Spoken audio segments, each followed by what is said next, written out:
Hi all! In this short video, we'll be demonstrating the ease of integrating lead creation flow as part of the lead management process using SnapLogic.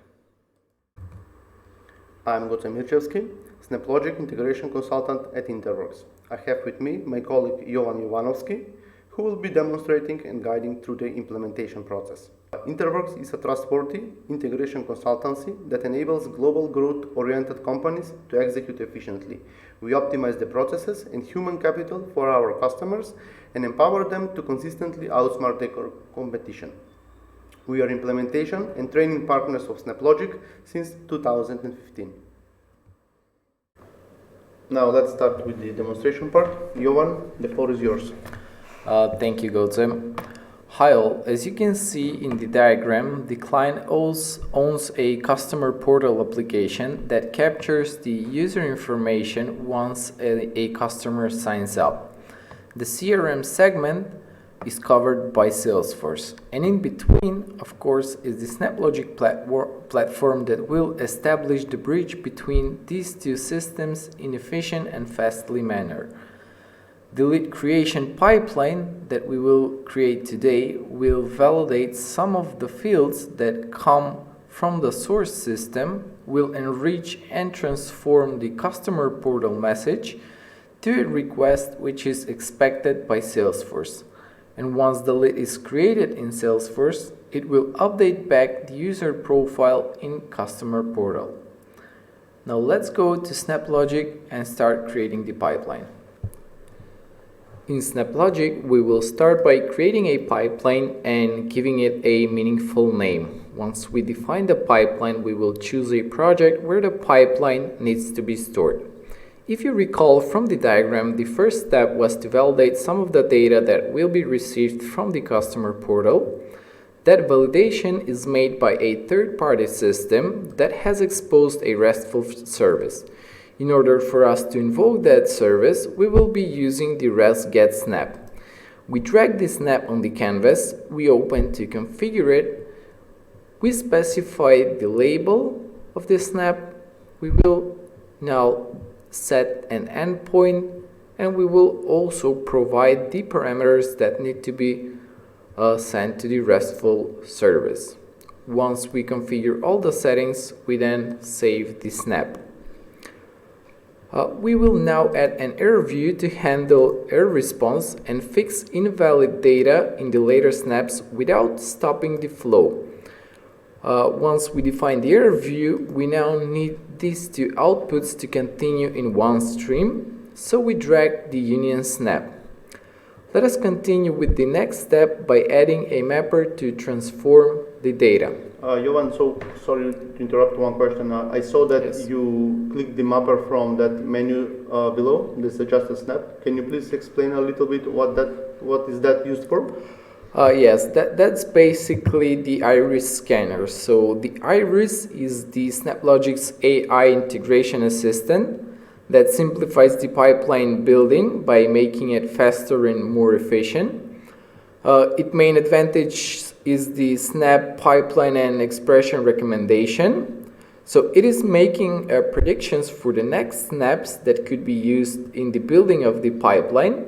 And these predictions are made based on learning model built, which is built from millions of metadata elements and data flows through the SnapLogic platform. So basically, all these snaps that we see down here are just a recommendation of what could be used next, and that is also very helpful for experienced developers as you, but however also for the non-technical personnel, where it really helps what should they use next in the flow. Yes, that's absolutely Awesome. correct. Awesome.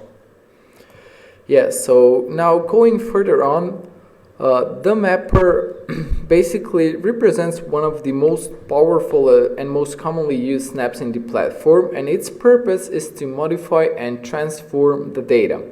In this demo, we will create a couple of expressions just to demonstrate how easy the mappings are made.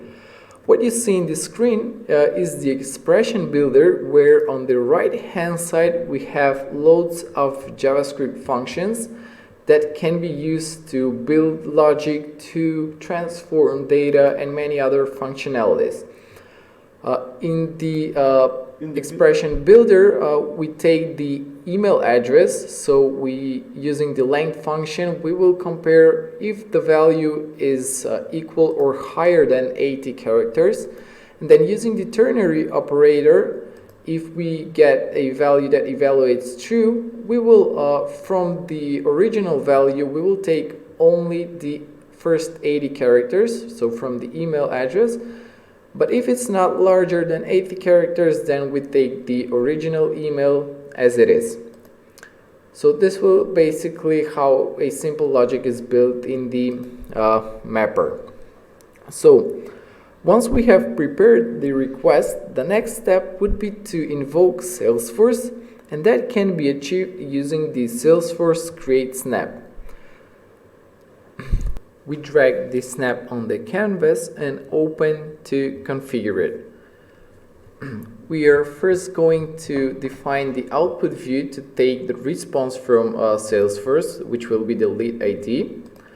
We then continue and choose the REST API. From Salesforce, we define the object type, which will be lead in our case. And we select the account, so the account will be the connection to Salesforce. We then take one more mapper that will be used to create the customer portal request.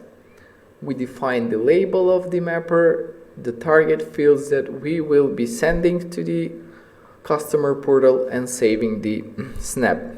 So once the lead ID is returned as a response from Salesforce, we need to update the user profile in customer portal. That can be easily achieved by using the REST put snap. We will now open the REST put snap. The first thing we will do, we will specify the service URL, and we need to add HTTP headers where we would provide the authorization token. At this point, once we save the pipeline, we have the backbone of the pipeline. And to test this pipeline, we will use a JSON generator to provide a sample content for us to be able to validate this pipeline. So inside of the JSON generator, we will attach the content and also specify a meaningful name for the JSON generator snap. Now let's click validate and see the response from our pipeline. Once the pipeline validates, we can see the preview data after the Salesforce create snap. We open the preview data and we can see that the lead ID has been created. Going to the response from the customer portal, we can also notice that the request was successful by looking into the status code 200. OK. So Johan, here you have just performed some unit test that will ensure that the fields are valid and the pipeline will not fail. So what will be the next step here to promote this to the QA environment or the QA team that can validate with different requests and business scenarios? Yeah, so the next step would be we first need to remove the JSON generator which we have placed to test this pipeline. The next step would be, so we first save the pipeline. Next, we need to create a task. So for the task, we will now only specify the name and click create. So once the task has been created, going inside of the manager, we can open the details where we can find the cloud URL, which would be used from the third-party systems that can be called from any REST client like Postman or the QA team. QA team can use this URL. And also we have the authorization token that's used for security. Awesome, Johan. Going back to the diagram, we can see how from an idea we came to realization in short period of time. We started from the diagram and we built the pipeline step by step, where we invoke third-party systems to validate some of the data. We've transformed the data using the mapper snap and created lead in Salesforce. This was made possible by having the large collections of snaps available, the iris assistant, and all the other features that SnapLogic offers. Hope you will find this video helpful for you and your colleagues. If you're interested in more details, feel free to contact us on sales@interworks.com.mk or contact SnapLogic on snaplogic.com. Thank you for your time.